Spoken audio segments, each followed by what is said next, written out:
Bonjour à tout le monde. Je suis très contente d'être ici aussi parce que c'est la journée mondiale de l'environnement. It's World Environment Day, so what a perfect day to be celebrating exactly what we're doing when we're talking about, creating good jobs in people who are working hard to do exactly that, protect our environment as we talk about the different industries that we have.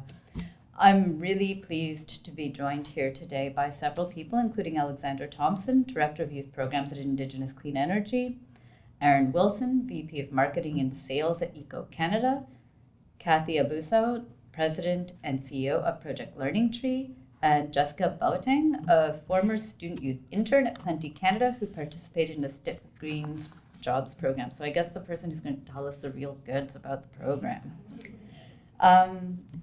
If I mentioned that it's World Environment Day, it's also Pride Month, so happy Pride to everyone. I know that it's kind of a really important part of our calendar every year, so I'd really like to be able to highlight that. When we talk about climate change and the environment being World Environment Day, I know that there can be a lot of anxiety, particularly for youth, about what we see happening in our world. And that's why I think it's so important when we are able to provide opportunities for people to take action, to take real action in making the change that we need to see. And I just wanted to highlight, it's happening. When we look at Canada, we have to submit every year an inventory of our GHG emissions. And we submit it to the UN. In 2020, it went down. That wasn't a surprise because, hey, everybody was sitting at home eating potato chips, so we didn't expect that to see, that wasn't a big surprise. But the next year, last year, we actually saw that we continued to remain down on our emissions. And that is actually structural. And it shows that we're bending the curve and that we are seeing a real structural change. There's still a lot more to go. I'm not saying we're there yet. That's why these jobs are so important in the skills development. But I find it's really important wherever I can to be able to show that we're making progress and that we can keep on latching onto that to move forward. And I'd say the other part that gives me great hope in it is because what we're talking today about is about the need, about the fact that we need to fight climate change, we need to protect our environment, and at the same time, there's so much opportunity here in Canada when we're doing that. Last year, in the top 100 clean tech companies, we had 12 of them in Canada. That's a lot of great opportunity about the technologies we can sell to the world and about the jobs we can create here. We are now ranked second for clean tech innovation. I think it's so truly Canadian. We can rejoice in being second, and that's a good thing. But it is a good thing. And so I think that when we're talking about all of the innovation that happens within natural resources, that this is a time of great hope and opportunity. And I think that's a lot of what we're talking about. And particularly, how do we set up our youth to take those opportunities? Alors, les jeunes au Canada sont les plus instruits, les plus portés sur l'entrepreneuriat et plus tournés vers l'avenir que bien des générations précédentes. Ils sont extrêmement motivés par le travail qui traite des changements climatiques et, en tant que gouvernement, il nous incombe de les soutenir.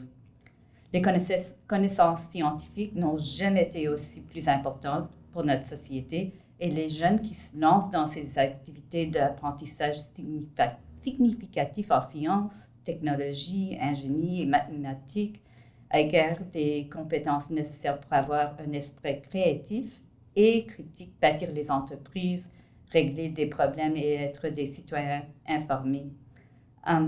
Just this weekend, I was at a youth council and I was talking to a young woman who was going into sciences in university. And when I told her about this program, she was so excited because she was like, wow, I didn't know how the skills I wanted to get can play a role. And so it really kind of shows you that sometimes some of the programs that we have out there have a real impact, direct impact on the lives of people and our young people.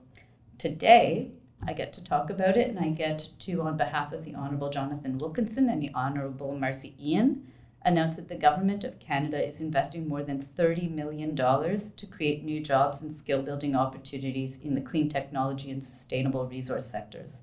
So over the next 2 years, through this program, 9 participating organizations, I think you've had them all pointed out, and you're all here today, throughout the country will provide 960 green jobs to youth in Canada, 60% of whom will be from employment equity groups. And that will be giving people important on-the-job experience. That's so important. Like having those first jobs on a resume makes such an impact. And it's the opportunity to explore careers in energy, forests, mining, earth sciences, and clean technology fields. Give them a taste of what, maybe they weren't thinking of it, and then they get this job, and suddenly they think, hey, that's for me. Alors, encore, mais en français cette fois-ci. J'ai donc le plaisir d'annoncer aujourd'hui au nom de l'honorable Jonathan Wilkinson et l'honorable Marcy Ian un investissement fédéral de plus de 30 millions de dollars pour créer de nouveaux emplois et d'offrir de formations dans les secteurs de technologie propre et de l'exploitation durable des ressources. Ce financement aidera 9 organisations participantes au Canada à offrir au cours des 2 prochaines années 960 emplois verts à des jeunes Canadiens, dont 60% viendront de groupes en quête d'équité en emploi. Le programme donnera une précieuse expérience de travail et l'occasion d'explorer des carrières dans les domaines de l'énergie, de la foresterie, des mines et des sciences de la terre et des technologies propres.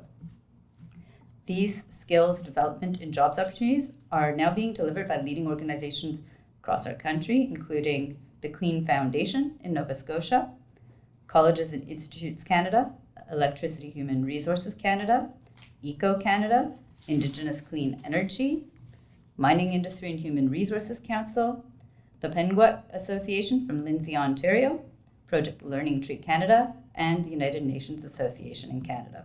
And these placements are funded by our Science and Technology Internship Program, which is part of the government's, call it the YES program. It's the Youth Employment Skills Strategy. And this federal strategy was created to help young Canadians gain the skills and the work experience that they need to form a lifetime of success in the job market. Today's really important step forward in our journey that began 5 years ago. This program has created more than 4,000 green jobs for youth to date across Canada. More than 80% of them have landed full-time employment afterwards. It's also kind of nice to see that follow through. This is an opportunity that gives real skills to the young people who are getting these job opportunities. And when we talk about sustainable jobs, a lot of what we talk about when we talk about what are the opportunities, I can't highlight it enough. We need more people to be stepping into these roles. There is such a need. There are so many jobs being created in this field. And so making sure that young people are getting maybe a bit of the excitement to jump into it and the skills is critical to being able to get this done. We can't do it without them. I will end it off in closing by just to say thank you to all of the organizations that are here today. Thank you for the work that you do to engage young people and get them excited about this field. You are doing the heavy lifting that we need to do to be able to fight climate change and at the same time make sure that we have a strong economic future for our country. Thank you very much.